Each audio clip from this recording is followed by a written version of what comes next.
একটা প্রতিভাবান প্রান্ত চলে গেল, আরেকটা প্রান্ত কিভাবে না চলে যায়, আরেকটা সন্তান যাতে খুশি না হারা না হয়, বা আরেকটা মা যাতে তার কোনো না হয়, সেই জন্যই এই প্রসেসটা শুরু হয়েছে। এবং আমার মনে হচ্ছে আমরা ইন্ডাস্ট্রি সবাই ইন্ডাস্ট্রিকে এগিয়ে নিয়ে যেতে চাই, কিন্তু তার সাথে আমরা কোনো শিল্পী যাতে জীবন অনিশ্চয় থাকে সেটাও চাই না।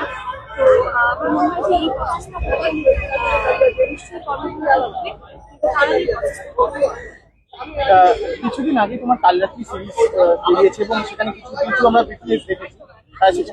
সেখানে জলেরও কিছু সিন ছিল, সেক্ষেত্রে তোমারও কিছু আমার জলের কিছু সিন ছিল সুইমিং নিচে এবং পুকুরের নিচে। আমাদের হারনেস ছিল আমার জন্য, এবং যখন পুকুরের নিচে দুজনের শট ছিল, আমার সহপ্রিয় এবং আমার দুজন পুকুরই ছিল, মানে আমরা দুজনেই সাঁতার জানতাম না, তো আমাদের দুজনের জন্য দুজন পুকুরি রাখা হয়েছিল। ইনকেস একজন যদি ডুবতো, ধরুন দুজন ডুবে একজন পুকুরে দুজনকে বাঁচাতে পারবে না, তো ডেফিনেটলি দুজন থাকতে হবে। সেই সমস্ত সবগুলো ছিল, হ্যাঁ হয়তো ছিল, কিন্তু যদি না থাকতো তাহলে আউটডোর জায়গায় পাবো অনেক তো সেইটা ইনশোর করা খুব দরকার। আমরা শর্ট দেবো, সবকিছু হবে, কিন্তু জীবনটা